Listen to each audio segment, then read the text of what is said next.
called it. Not projecting or anything, but if I say it was not too on the nose, you might call me out for it. Hello, lovelies, and welcome back to another episode of Stories in a Teacup. Today, I have brought one of my favorite teas. I was mentioning it a little while ago when I had the green rooibos tea, that it reminded me a little bit of the tea type with roasted rice, the Genmaicha tea. And this is strawberry Genmaicha tea, and I just love the flavor of Genmaicha, and it's quickly becoming one of my favorites. And I'm going on a tangent before the episode even started. Yeah. So if you have the chance to try it out, I recommend it. Give it a try. Give it a chance. You might have to give it 2 chances. It's a little bit reminiscent of popcorn in a weird way. Very enjoyable. Anyway, today's story is called Pale Orchard. I have not read it. I have not seen it before. It was written by Kingz Talez. And the way it works is I have sent Kingz Talez a couple of pictograms and he wrote a story about those for me. Like, he wove them in, and there are no rules around how to weave them in. So it's a surprise for both of us, and it's always a fun exercise. So let's dive right in after I've already gone on a tangent about teas. And get started. Pale Orchard by Kingz Talez. The sun was rising. Time to start a new day. The middle of winter. Snow had been falling at a rapid rate for the past 3 days. In the large city, it was usually not too much of a problem. But this time, nobody was expecting it to be this much of one. There was no need to drive. It was always crowded as it was with people walking on the streets. The other week, we had a surprise couple of days of lots of snow, and that was followed up by some like surprise ice, like super sudden ice, or freezing rain rather. So our streets were literally just sheets of ice. There were videos of cars sliding down, parked cars sliding down the road, or there was a woman ice skating on the roads. So yeah, for a couple of days, if you could help it, you did not leave the house. Jordan's alarm had gone off.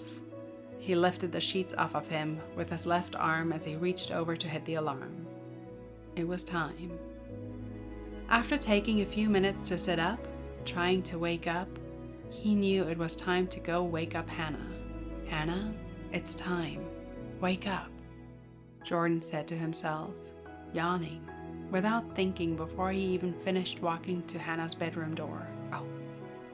He had begun knocking once he had reached it. The door wasn't latched shut, and began to slowly open as he knocked. Hannah, it's time to wake up. We gotta go, said Jordan with a slightly raised voice. Yeah, all right, I'm up, Hannah said from her room, sounding half asleep. Yeah, sounds about like me when I have to get up early in the morning. I do like to take my time. Hit the snooze button for about 10 times before getting out of bed. You know, who's judging? Who's counting? Jordan had walked to the living room and looked out the porch window of the apartment.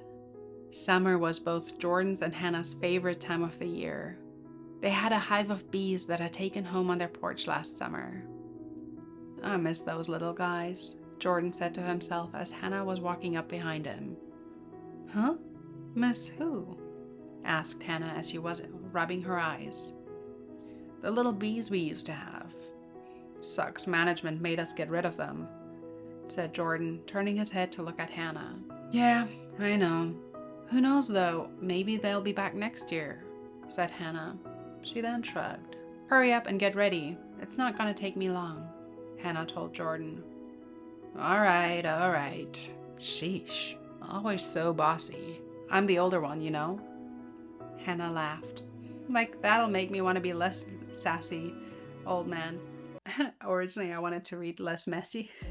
Not projecting or anything, but like, that'll make me want to be less sassy, old man. she said in a playful tone. We're back on the topic of how important it is to prep because based on how Jordan was the one waking her up in the first place and how she was the one who was half asleep, I expected Jordan to be the one to tell her to hurry up and not the other way around. After having headed to the bathroom and having done his routine, Jordan opened the medicine cabinet. He picked up a bottle of medication and looked at it for a few seconds. He took a breath in, then exhaled, placing the bottle back to where it sat, lifting his hand afterwards and rubbing his face. He had finished getting dressed. After walking out of the bathroom, Hannah was standing in the living room, already bundled up and ready for the cold weather and snow. "Ready already?" said Jordan, swinging his head back in amazement. Hannah had tried to tell Jordan to hurry up. She was waiting, but only let out a muffled noise from the scarf covering her mouth. Jordan laughed. "Alright, well, don't forget to take your cough syrup before we leave. Let's not get sick, okay?" Hannah playfully slumped over and started stomping her feet, walking to the kitchen. Jordan let out a small laugh. He had headed to his room to finish getting ready. After grabbing his jacket, gloves, scarf, and boots, it was time to leave. They sound like a fun little pair of siblings, sounds like. They seem to have a very playful, loving kind of relationship that's like full of playful teasing. And I like that. That's very sweet. Let's see when it starts turning and they start turning on each other. Now that I've said that, they seem to have a very sweet relationship going. "Hey, bring your mask too, just in case we need it. It could get colder while we're out. Plus, other people may already have a cold," Jordan yelled, trying to get Hannah's attention. He started to walk to the front door. Hannah had already been standing there waiting. "All right, let's go before it gets too busy." They had left their apartment and started making their way down. You really love this place, don't you? House of Noodles. Such a cheesy name, but I can't deny they definitely have good food. That ramen they make with the eggs? I'm so bad at this whole food thing, standing here trying to sound so smart. Jordan laughed and shook his head. "I just want to eat. Who am I kidding?" Hannah let out another muffle. Jordan laughed. He reached over and moved the scarf away from Hannah's mouth. Hannah pouted and acted grumpy, lifting the scarf back up to her mouth and started talking with a muffled voice again. Jordan smiled and shook his head.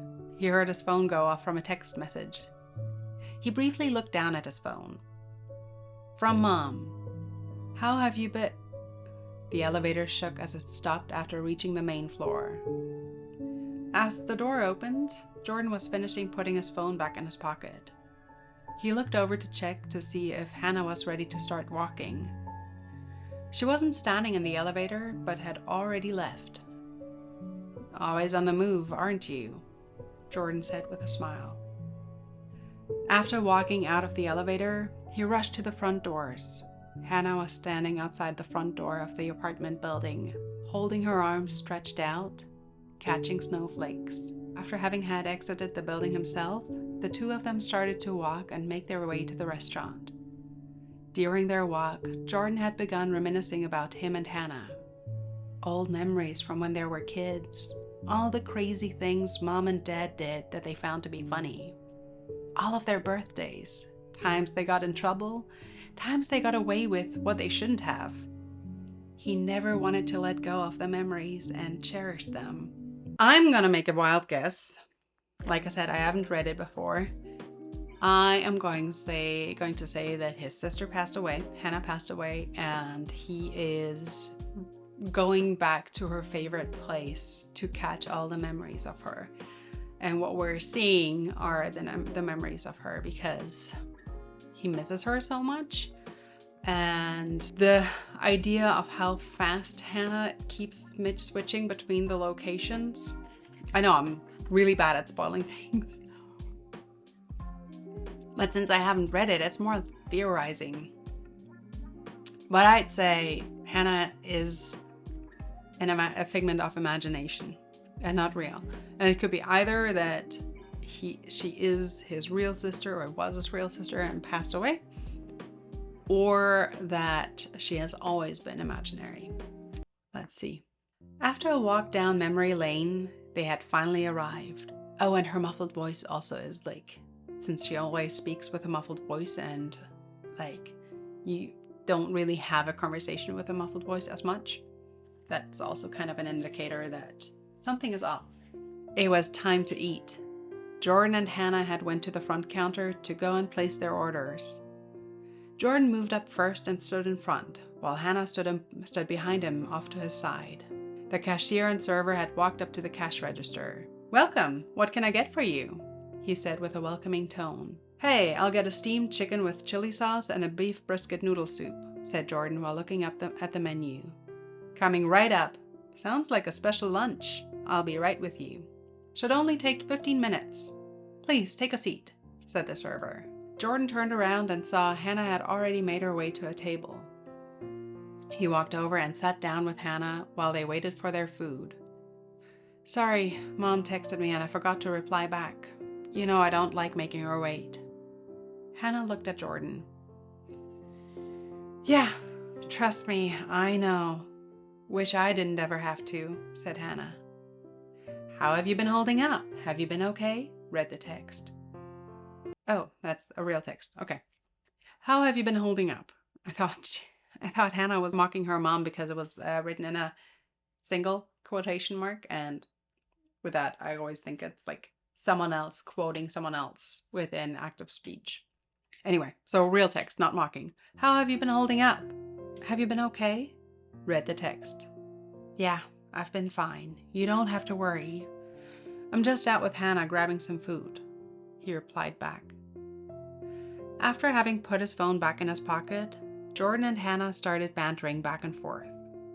Jordan had seen some of the other customers in the restaurant looking at him in confusion out of his peripheral vision. He didn't think much of it after a few seconds and still just wanted to spend more time with Hannah. After having eaten, it was time to head back home. Jordan and Hannah had begun to have a snowball fight on their walk back, not taking everything too seriously. Jordan missed it. The times where reality could be forgotten and be in a place where worries and stress no longer existed. I just didn't feel the same anymore. Jordan and Hannah made it back home. The day was slower and more relaxed. It wasn't like they could really go out and do much anyway. As evening set in, Jordan was in the kitchen finishing the dishes that were overdue for cleaning. He walked back into his room and was getting ready to go to sleep for the night. After having had gotten his bed ready, he went over to check on Hannah and say goodnight. Her door to her room was still unlatched. The kitchen light was also on still. She must be in the kitchen grabbing a snack or something. Well, I'll just leave it. I gotta get some sleep, he thought to himself. Jordan and Hannah's parents were sitting in their living room. Paige was sitting on the couch, Adam across from her on his rocking chair. She looked over to Adam. "Do you really think we've done everything we can?" she said in a worried tone. "I think so. I don't know what else to do either. What more can we do?" Adam looked back at the floor as he rocked in his chair slowly. "I just can't believe 2 years have already passed," she said. Afterwards, looking at Hannah's urn that contained her ashes. The end. Called it. Yes, sad ending, but called it. Jordan fell into a massive depression and couldn't let go. And apparently they had a very close and loving relationship, so I get it. But yeah, totally called it that he was basically stuck in the memories. Maybe it was, since it was 2 years, maybe it was some kind of an anniversary of sorts, like the anniversary of her passing. And maybe that's why it was so strong for him. But yeah, it was nicely done. It was not like, if I say it was not too on the nose, you might call me out for, yeah, no, I would have called it as well. But I think it was nicely scattered in with hints, but at the same time done in a way that was still kept you on your toes. But there were a couple of like, I think once he was in the restaurant and people started looking at him, because they were looking at him, not at them, it did start to become a little bit clearer. But before that, it was more like hints and thoughts. And it could have really been either. It could have also been a little bit more creepy. But I do love the relationship that those two seem to have had. That was, I think, really sweetly established. And having those rituals of going to that restaurant together and doing those snowball fights or having a beehive on their property where they live. There was just, yeah, something sweet about those two. So I don't blame Jordan at all. Anyway, I hope you enjoyed the story. I certainly did. I know I called it, but I still really loved the story. And if you did, I hope you share it, like it, subscribe.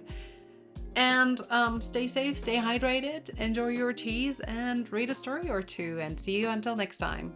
Bye.